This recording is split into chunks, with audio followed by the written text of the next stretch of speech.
Around the world, headlines paint a picture of an Israel acting recklessly.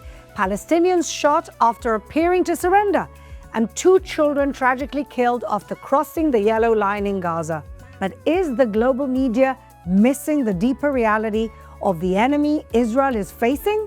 Plus, Prime Minister Netanyahu asks for a pardon to focus on winning the war. And abroad, a new Trump executive order targeting the Muslim Brotherhood, a sign that the world may finally be recognizing the nature of the threat. All that and much more on The Quad.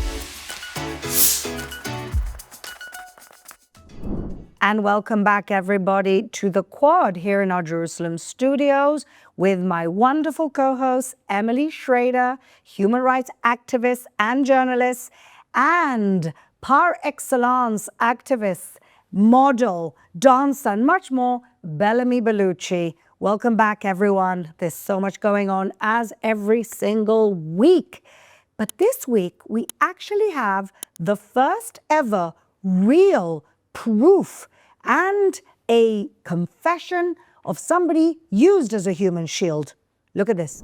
الموقف اللي صار معي ما حد صار معاه. لي المرة بتقول لي صوت خروشة، نزلت افتح الباب لو من عناصر ملتمين من عناصر حماس مرقوا عنا. قلت له اللي تنقصف الدار علينا وصاروا صايح الولاد الصغار. لو بقول لي بدي ابعتك على دار سلمان تشوف اليهود موجودين غاد، قلت له بقدرش. لو بقول لي فدا الوطن، لو ضربوني وقال لي روح ما رضيش اروح. لو قال لي ده غصبا عنك بدك تروح فدا الوطن، قلت له انت روح فدا الوطن. اضطريت اروح اشوف. بعد ما ضربوني اضطريت اروح، والحمد لله ما لقيتش يهود ورجعت.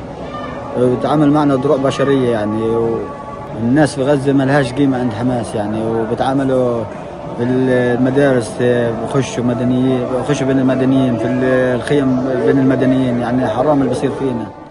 So here we have it again, what we've been telling the world and screaming from the rooftops, that Hamas uses human shields.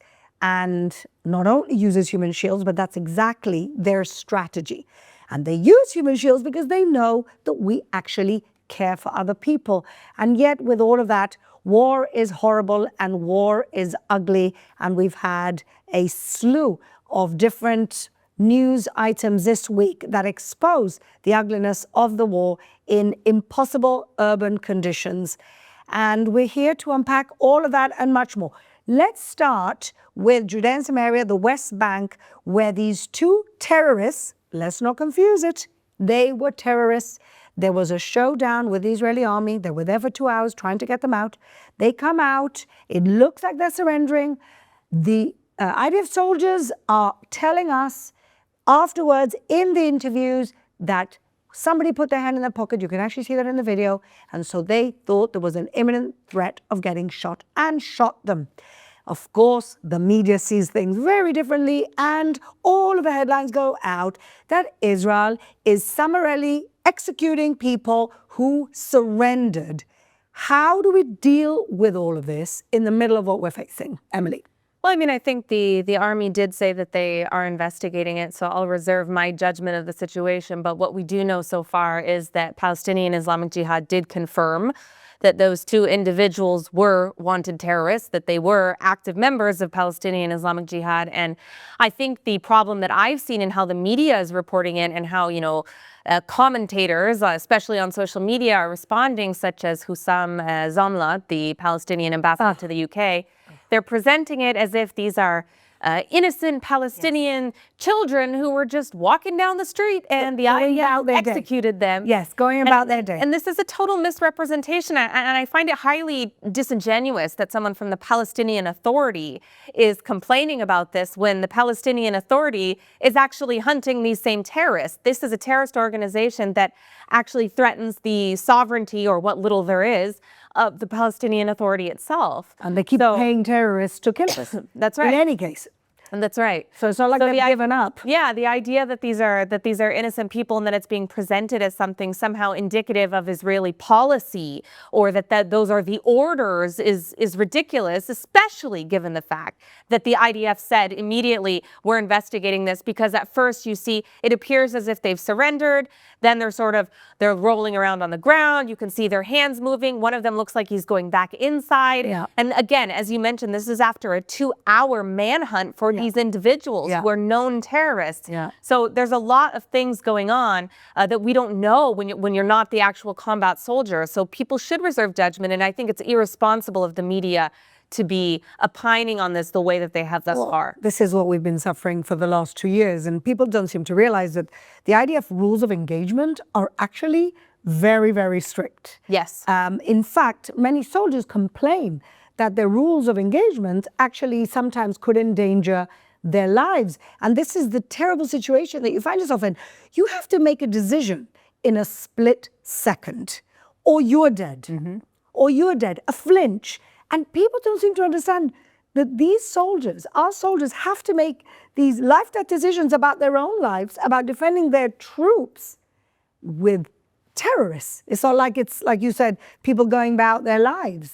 But the world does understand. They just choose to not see it for exactly what it is. You think so? If we look at, one of my favorite things that Joan Rivers ever said is, if New Jersey came into New York, we would flatten them. That's the American mentality. If they attack even the smallest flinch of them thinking, okay, there's an imminent terrorist attack coming in, or there's a terrorist out there, they actually go about their business. So it's strange to me from the West to then have this ideology, which almost is like them washing themselves of the blood that they've already had, especially after all the other terrorist attacks. And all of a sudden after 9/11, there's this rewrite that's happened mentally of, this is how we're going to wash our hands of the blood that we have on us by constantly going back to Israel. So let's look at Israel. Don't worry about anything else. Wait, but this is Israel's surrounded. It's not like New York. It's not an island in the middle of nowhere in America that's got borders and bases all over the world, where there are eyes all over the world. And all of a sudden, like you said, anybody in the IDF has to make a quick split decision because they're the barrier between a terrorist, not just them, but Israelis. Yeah. How is the world not? It's such a simple. You can explain that to a 5-year-old. No, but I also, the hypocrisy of it all. Was there ever any scrutiny like this when they were fighting ISIS? Ever? Anybody? In fact, I've got a friend who brings over a lot of senior army people to Israel, to some of them hostile, some of them less hostile, to see what the IDF faces.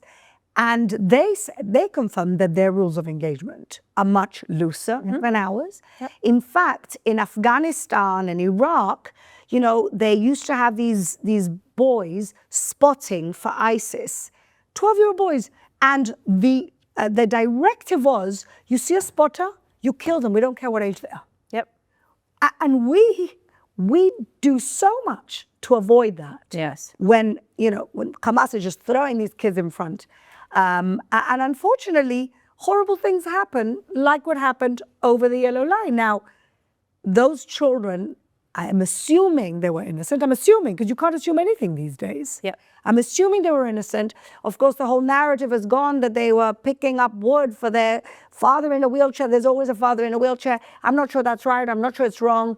I don't want to judge. They may have well been innocent children, but if you know there's a yellow line and you're the parent or the family, you would say, I don't know, don't go near a place that could be in danger for you. I don't know anymore what you think, but that's the nature of war. Well, I think one of the things that's the most irritating to me about this is that let's say that those particular soldiers were wrong and that they shouldn't have engaged in both of these incidents and that they are in the wrong.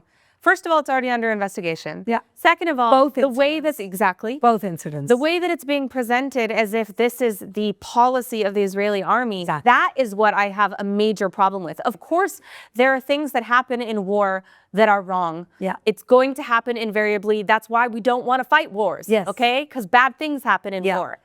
It doesn't surprise me that there are soldiers who did individual acts that are bad. The question is that the policy? Is that coming from above? Is that what the standards are? And it's not. And if you need evidence for that, you can just look at the fact that we arrested dozens of terrorists this week alone, and none of them were executed. Yeah. This is not a policy of Israel. And so the intentional misrepresentation that we see from commentators, from people who don't know what they're talking about, from NGOs, and even from government officials, from foreign governments, it's completely unacceptable and totally inaccurate. And you're right, the hyper focus on Israel, and not just Israel, but specific incidents, as if that's indicative of the whole, is totally disingenuous. I think that's a very, very clever point, that it's not a system-wide or it's not endemic. It's things that happen. You know, I saw something on Instagram the other day. Somebody said that Israel, okay, this is a new blood libel, because there's one a day at least, that there is violence in the Arab towns in Israel. In the Arab society in Israel, there's a lot of gun violence. We saw some murders recently. This is all crime, gangland stuff, okay? That the Israeli police are actually releasing illegal guns into the Arab community so that they can kill each other. So somebody puts this on Instagram, they get, of course, the token Israeli idiot who is looking for attention because doesn't have a job. They find that person, they roll them out, and they say, Israel, the police has a policy. Of course, and I write, there may be a crooked cop or two, because there are crooked cops everywhere, but is this the policy of the police? No. Yeah. Which is exactly what you're saying. Do mistakes happen at war? Yes. Is war ugly? Yes. That's why, by the way, I remind everyone, we never started any wars. But is this something that is coming from a directive from above? No. And this is exactly where that blood libel lies, that you're trying to portray Israel, you're trying to demonize Israel, which is part of how a legitimate criticism moves over to anti-Semitism. You're trying to demonize Israel at every given moment. And that's what's going on. Well, also within the source of what the education system is already in the world outside of the Middle East. It has dumbed people down to a point where they think that they even understand what war is. So it's not a little squabble between brother, sister, and your cousin, and then somebody reprimands you and takes you to therapy. We don't need a social worker. Yeah. This is a situation that's happening to people, and they're thinking, well, you could have done it differently. Oh, okay, please tell me how. And they're all experts. No, they're all war experts. Exactly. Dave Smith. Dave Smith, the best. Dear caught in the headlight, he really looks stupid. He's now an expert. He read Google, did ChatGPT 3 times, and now he knows better than everyone else. And the thing that there was an interview with Mark Ruffalo with one of them, I think it was Seg or somebody else, where he literally verbatim uses the words of Israelis when he says, and they all keep saying, this is the manipulative tactic that he has. And I'm also like, you're not that good of an actor because I don't believe you. Well, the wording is, so what's happening right now, I'm no longer friends with these people like Scarlett Johansson and all of them because they keep telling me that they use their own people as human shields. I mean, what kind of person that's being starved, that's going through famine and is literally living in an open air prison would ever use their children as human shields? Oh, God. Okay. Hold on. Then again, ask yourself the same question. With a headline just like came out, ask yourself, if people are truly starving, if they're truly, logically, does that make sense? No. Then why do you have anything to say? Like, for anybody with a second grade degree will go, wait, something doesn't make sense. The milk is not the water's not the milk. There's no logic. But if you keep selling something so many times, like I've said multiple times, of course, at some point, if you tell yourself a lie enough, even you will believe it. They've bought it, lock, stock, and barrel. That's it. They're committed, and they're doubling down. Even when the report in the UN comes out, there was no famine. Oh, really? We knew that. The report came out in the UN, there was no genocide. The report comes out, there's no rapes. Really? We have the video evidence. Like, it's cognitive dissonance. They just say, okay, it's AI. It's just, you've doubled down, you're lying, you don't care because ultimately you hate Jews. And Israel's Hollywood, yes. According to them. Okay, let's move to cheerer topics. Like Netanyahu's request for a pardon, which again, It's incredible how everybody around the world is now a legal expert on the Israeli legal system. And I'm sure there'll be disagreements here around the table, but let's hash it out, ladies. So the argument is, if he wrote a letter and the letter says, for the sake of the country, I want to prove my innocence, but for the sake of the country, I have to be in court 3 times a week. For the sake of the country, we're in the middle of the war still, post-war, whatever we're at, I'm asking for a pardon or to be let off in order to get the country to move on. Okay? So the cynics will say, oh, come on, you haven't admitted your guilt and you want a pardon, which doesn't work legally. But other people are saying, and I had a little Twitter argument last night with Piers Morgan, it's an abuse of power. Sorry, everybody in this country is entitled to apply for a pardon. It's not an abuse of power because legally it's allowed. So again, there's standards for everyone else, and then there's standards for Netanyahu, there's standards for everyone else, and then there's standards for Israel. So I'm very curious to know what you think, Emily. I mean, I don't think it's an abuse of power, and I don't think it's people are saying it's undemocratic. It is anything but. It's literally something that is structured within the legal system. Exactly. It also exists in other countries as well. Absolutely. So I don't think there's no legal problem with it. I also think that the charges are kind of ridiculous to begin with. I agree completely. Not really that big of a deal. I don't like Netanyahu personally. I don't support him, and I don't want him to run again. But I don't think that it's what people are making it out to be. And I think people hyper-focus on this just the same way that they do with everything related to Israel.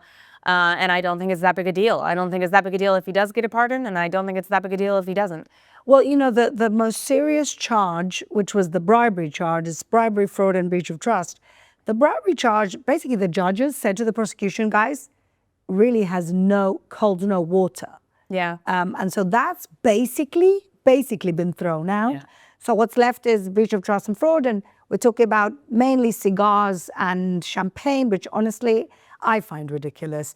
You have Trump taking a plane from Qatar, and people are worried about cigars. Again, when you look at the most hated man on the face of the earth right now, everybody will always come at him from some kind of avenue, even Israelis included. Oh, God. My number one thing is I'd much rather listen to an Israeli lose their mind about who is part of their governing system than listen to somebody that does not have citizenship in this country and does not actually have full footing to even vote. I don't want to hear it. But if I'm going to be asked what my opinion is I was born in a country where corruption fuels the 24 hours of the day. I don't think people would actually have a pulse if there was no corruption. Yeah. I also live, I'm a citizen of the United States of America. If I had to go down a list of every single politician that everybody is so in love with and so charismatic and they the kumbaya, the things that they're doing behind closed doors, trust me, if you're coming at him for cigars and champagne, give me a break. I know. Well, it's also, I mean, if you look at the Israeli government, I'm sorry, but it's no exception. Governments are governments. There's corrupt pieces of in every government, including ours, many of them. And I don't like the idea that this is so much worse and so much more important to the integrity of democracy. It's preposterous. Preposterous because the thing is, and people don't want to accept this, that Netanyahu, even with this over his head for the last 10 years, keeps winning elections, which means people are having their say. And this doesn't seem to bother them. It doesn't mean that if he did something wrong, he shouldn't, be prosecuted. Well, that's a whole other issue. Yes, but I want to say that there's a very strong chance that these are politically motivated charges. Oh, for sure. A, because the bribery charge was thrown out essentially by the judges. B, because, like you're saying, you come from a country where there's real corruption. This seems like they're clutching at straws. And we know that the prosecution is very, very politicized. We've seen it with other people who've been absolutely vindicated after a while. Look at Sarkozy.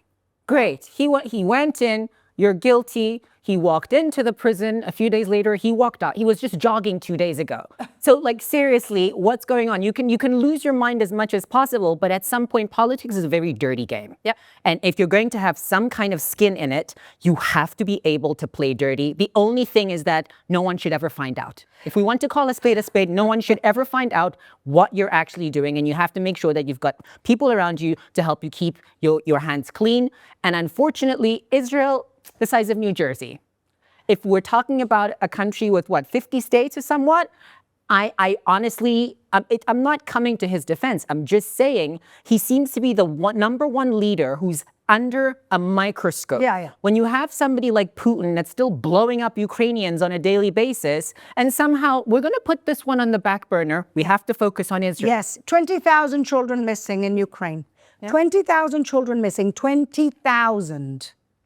And nothing to see here. That war has nothing to do with the rest of humanity. And this hyper-focus, again, I think Netanyahu is just taken as the bogeyman representing Absolutely. Israel, representing the Jew, and representing the Jew that nobody wants to see, which is the empowered, strong Jew who doesn't apologize for his own existence. And I think that, I have a lot of things that I could say about Netanyahu. I think that we, as a government, have completely failed in the communications war. They don't take it seriously. They're arrogant.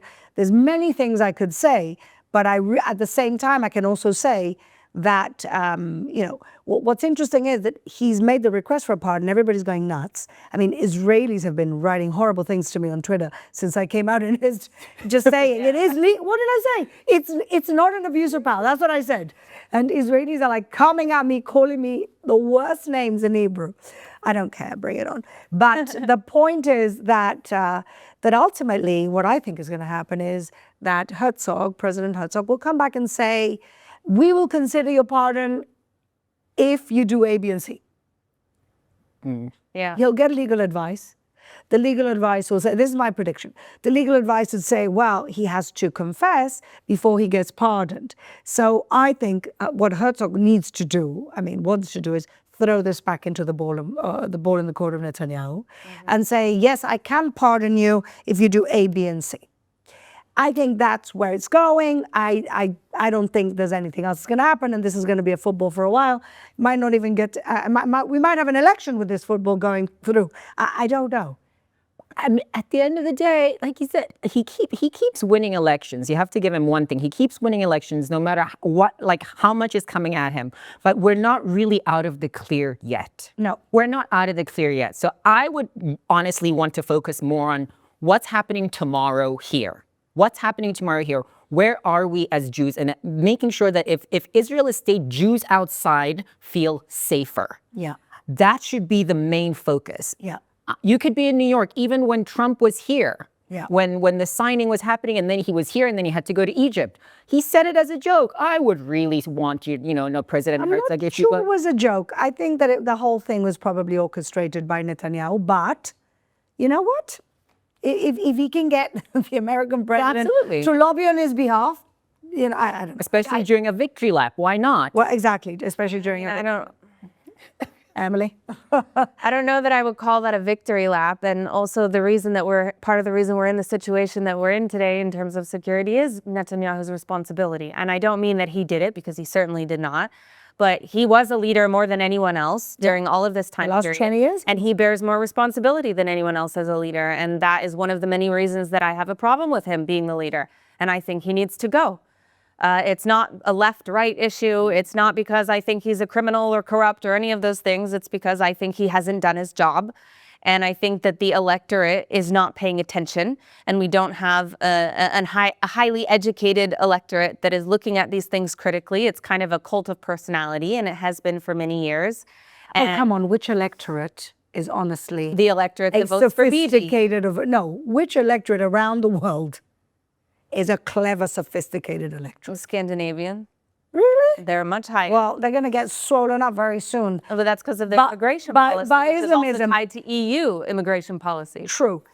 Moving swiftly on to the Muslim Brotherhood, and we got very excited last week because it was announced that Trump had asked Marco Rubio to start prescribing the Muslim Brotherhood or parts of it as a terrorist organization, terrorist group in America, which hasn't happened before. But then we had some caveats. Not in Qatar, was it? Not in Turkey, really the mecca of the Muslim Brotherhood. Qatar, Turkey, and Syria, which basically takes the responsibility away from these leaders, at least two of them, who are currently fueling the hatred, the Muslim Brotherhood hatred and philosophy. So what do we think about that?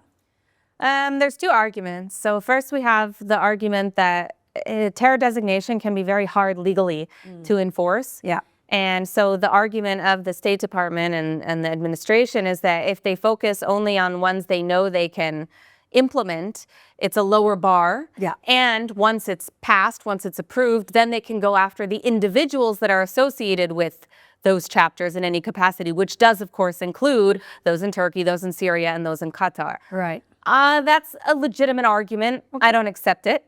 I think that it makes much more sense to ban altogether the Muslim Brotherhood as an organization and as an international And then argue entity. later. You mean the onus should be on them trying to get themselves out of it rather than... Right. Yeah. Right. And, you know, I don't know all of the legal loopholes and justifications. It could be that I'm incorrect on this, but, you know, if all of these other countries can do it, which they have, I'm not sure why. Like, why can you ban Hamas, but you can't ban Muslim Brotherhood altogether? Yeah. It doesn't make sense. And it also adds more fuel to the argument that the Muslim Brotherhood somehow has a legitimate entity. It's like when Europe did a differentiation between Hezbollah's political wing and Hezbollah's military wing. There's no such thing as that. You know, like it's a terrorist organization, and it's the same with the Muslim Brotherhood. And it's the same with Iran and the IRGC. Correct. It's the same, it's all coming from the same place. Unfortunately, we're not going to solve all those issues here today, but what we can do is bring you the very popular Scumbag of the Week. And now, Scumbag of the Week, and we're joined by our co-host, Shoshana Keats-Jaskell, who just couldn't miss this part of the show this week. But let's start with Emily. Emily, who's your scumbag this week? After that, I'm excited to hear Shoshana's scumbag. No, my scumbag this week is the new Qatari influencers, the conservative, American conservatives who joined the allegedly Qatar-sponsored delegation of influencers from the United States. Apparently, they were intentionally targeting people who had been to Israel. They also invited a few members of the LGBT community to take part in this delegation to Qatar to learn about how wonderful Qatar and the Muslim Brotherhood are.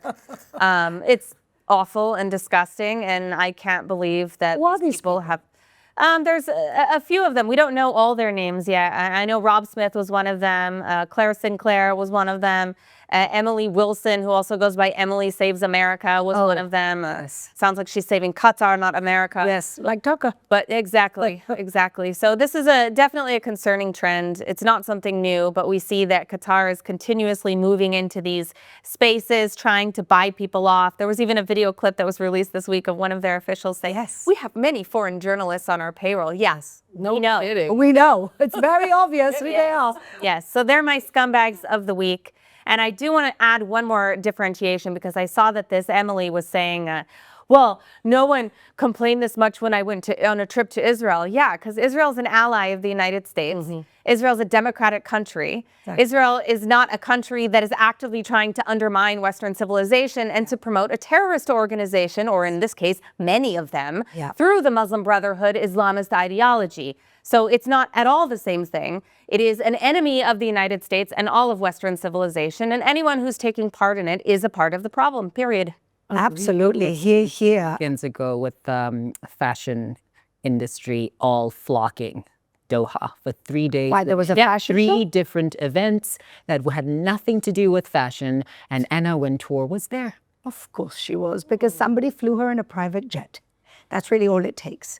Pathetic, but here we go. Here we have it. Shoshana. Speaking of visiting Israel, I hate this guy so much, and I feel like I've said this before on the show. Peter Bainhart is my scumbag of the week, perhaps decade. I can't stand you. I can't stand you. You've already blocked me on X, but I have a few accounts, so it's all good. what did you do? You come to Israel. Yeah. You speak at Tel Aviv University, and then you apologize Yeah. for the people who you thought were your allies because they turned on you. Because of course you can't come to Israel, Peter. That is a no-no when you are part of BDS. Did you not know that? And your apology is so sad that I weep for you. I weep for the weak Jew that you are. Yeah. By speaking earlier this week at Tel Aviv University, I made a serious mistake. In the past, when formulating my view, I can't even read it. It's vomit. It's disgusting. You want to go, you can read it online. It is so annoying and disgusting. And then what do we find out afterwards? Tel Aviv University made a statement. He was invited to speak about America and Trump and democracy, not the genocide that you say we did and the Nakba and all the things that you threw at an Israeli audience. And my one line for you is what I put on X that you won't see because you blocked me. It's Tatala. Ain't no Israelis buying what you're selling. Bye-bye. It's not just Israelis. Nobody else seems to be But buying. he was here. When you bend yourself into a pretzel to satisfy the people who hate you for who you are, this is what's going to happen. They didn't give you 1 inch of the benefit of the doubt that you came here to argue on their behalf, Now he's which you groveling. did. And now you're groveling like an abused spouse, which is what all these self-haters are. They're abused spouses. Nauseating. It's nauseating. He's in a cult. Exactly. It's totally a cult. He's in a car. I always wonder, at what point does anybody go, ooh, maybe I was Maybe I was like, wrong. at what point? At what point? If it happens at all. Or do they die like this?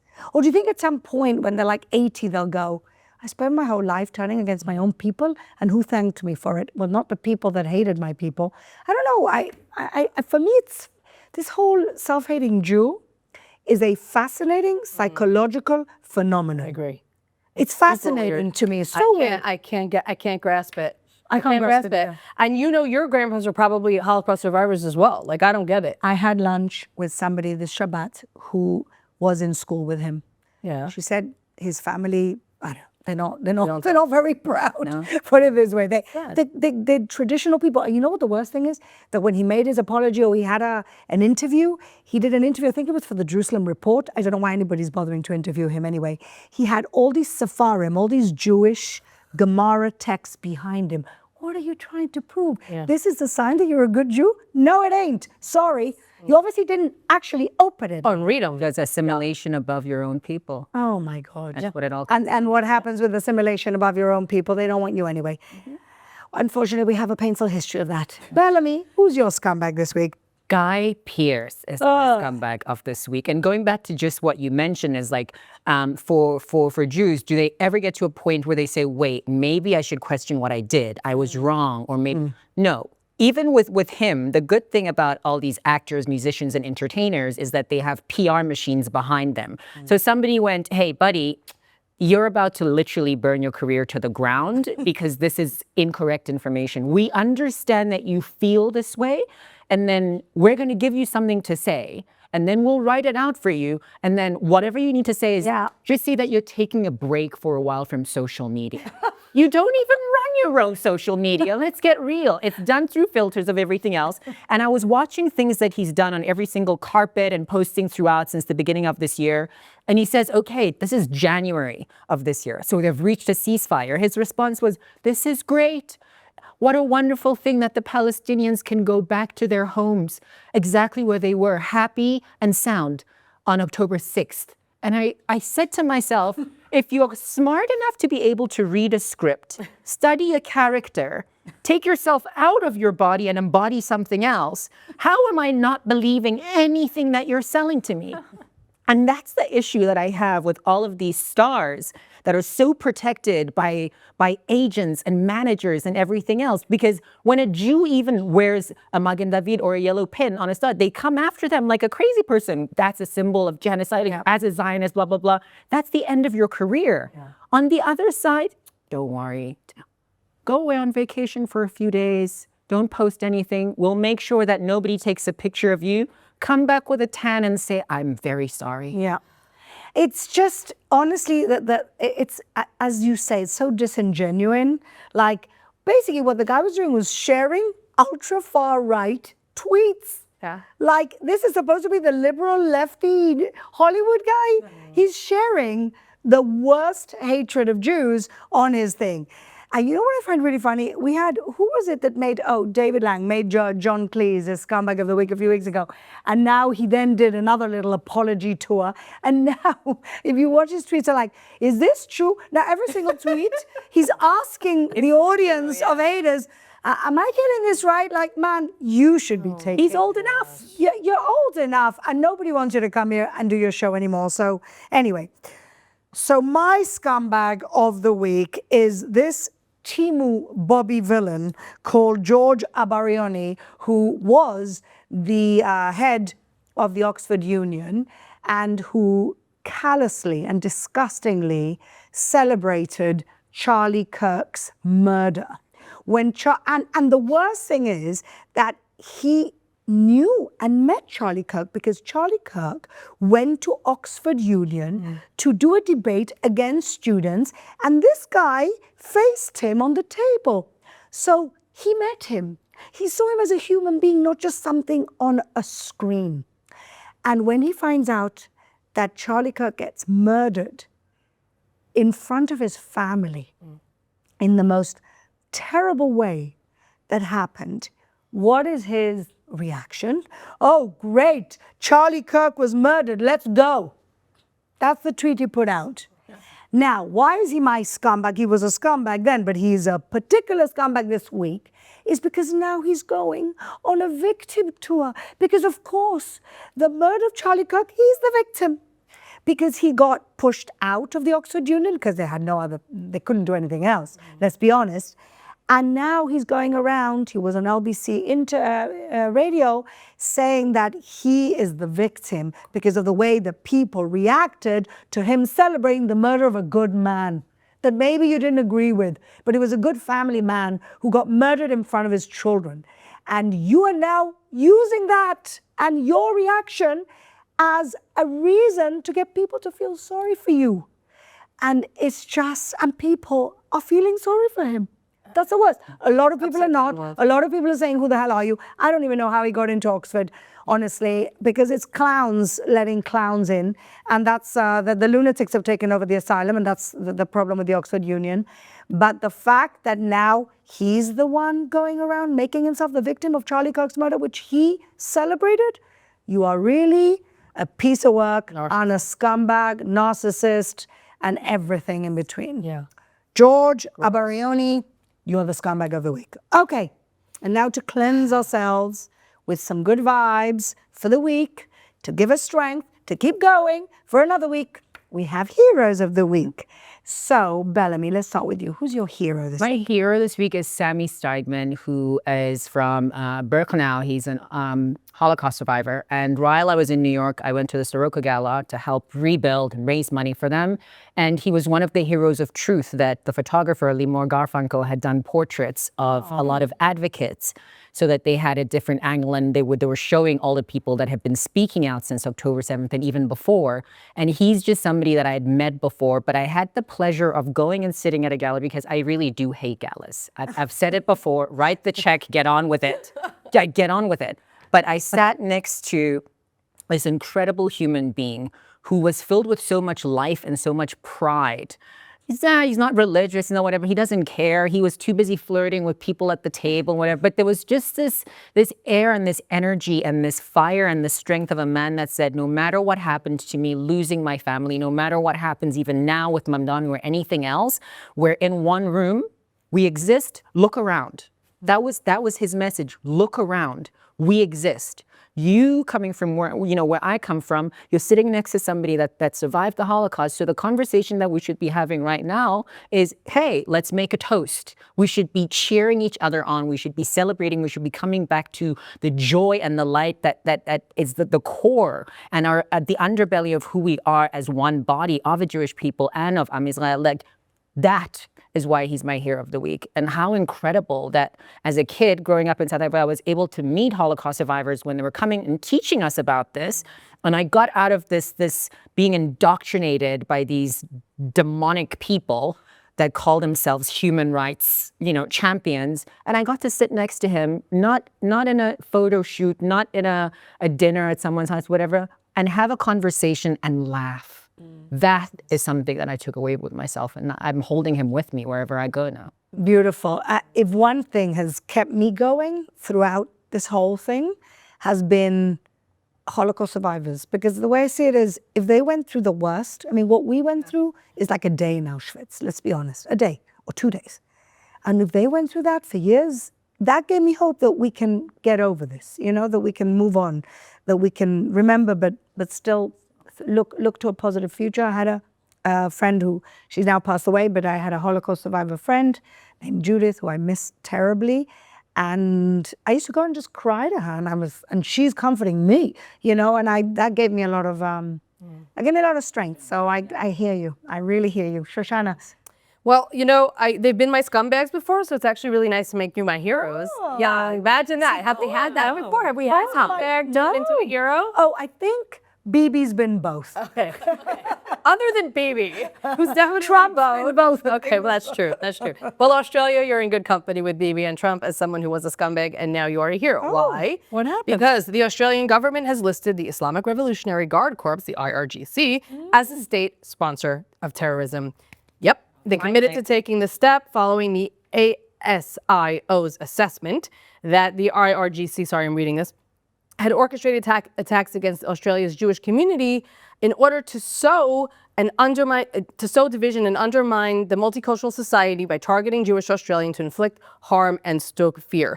And I have to say that it's not just symbolic. Like, it's a really big deal to do something like this. First of all, you have to stand by your values. If you don't stand by your values, what are you? You're nothing. What are you? So the fact that Australia has said, you know what, they are terror supporters. They are not somebody that we can say we are friendly with, and they are sowing division in our home, in our land, with our people. That is what a democracy does. And I applaud you, Australia. Thank you very much for being my heroes as opposed to my scumbags. Keep going. Oh, Yeah. that's nice, right? I think it's because it was in their territory that, you know, the IRGC. How long have we been warning? If they'd listened to us, we would have told you it's coming. Yeah. Right? Listen, I like the turnaround. Yeah. I like it. You have to recognize people when they do the right thing, as opposed to when they do horrible things. Gives me hope that the West is waking up. Let's hope. Yeah. Emily. So my hero this week is actually related to the scumbags that I had. Xavier de Rousseau. Oh, we love Xavier. The activist, influencer, commentator. I don't know what title I should use for him. He wears many hats, I guess. Yes. He's a hoot. Love him. He is. But he apparently was also invited to go on this Qatari influencer tour, to which he replied he would like some answers to the questions as to why they're investing $7 billion into the education system to undermine American values. And somehow that got him uninvited from the trip. Oh, I wonder Shocking. why. Yeah, I wonder why. It's almost like they're not a democratic country that accepts criticism of their government. Or a Who would have thought? Or a question. So anyway, he's my hero for not only saying no, but for making this public and calling them out on exactly what they're doing, which is indeed, as I mentioned in my scumbags, undermining Western civilization. So kol hakavod to you, my hero of the week. Xavier's a very worthy hero. He's been here a few times. He's been on the show. Yeah. And we love him. And I'm glad that he stood by his principles because, you know, forget it. What people don't seem to understand is put Israel aside for a second. This is against America. That's what they're doing. They're trying to undermine your country. We're just the canary in the coal mine. We're just the first on their big leg of turning the whole world into what they are. So good for Xavier for standing through by his principles. Important. Okay, my hero is kind of different than what I normally do, which is normally a country or a politician.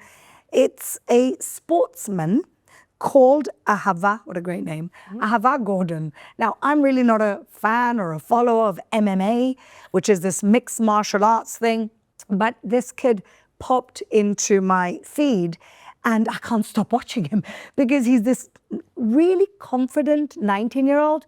I think he's like a mix of half Thai and half this or that. He's Israeli, but so he's a very confident, very successful MMA fighter, very young. But what I love about him is that he wears his Judaism right up in front. He wears a kippah when he's not fighting. And he goes up on stage. He says the Shema. He pulls out his flag. Look at this. And then he goes and says, I'm going to beat you. And he said to this guy who was like the champion, he said, I'm not going to beat you in the first round because I want to give people a show. I want to beat you in the second round. And he did. And people, even Israelis, were going, he's so arrogant. Maybe, pipe down, be a little bit more modest. But he did exactly what he said he was going to do. But to me, he's a hero because when he went out there with his Israeli flag, of course, as you can imagine, people were booing him because of the Israeli flag. And he doesn't care. He goes out with his flag, his kippah, and he's like, I'm a hero from Israel. And anyway, go and look him up. Ahavat Golden Boy calls himself Gordon. Love the confidence, and I love the pride in your Jewish heritage. So thank you very much.